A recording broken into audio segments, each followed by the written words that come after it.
How to disable roaming on Android phone. Hello guys, in today's video I'm gonna show you how to disable roaming on Android phone. First, then open settings and then click mobile network, and here you will find mobile data. Click on it and then here you will find roaming. You will find it like that, and if you want to disable it, all you need to do is just click on it one click.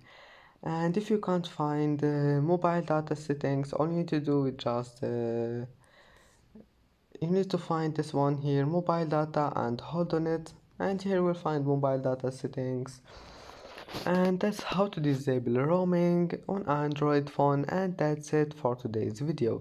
If you like this video, don't forget like and don't forget subscribe, and thank you for watching this video until the end, and see you in the next video.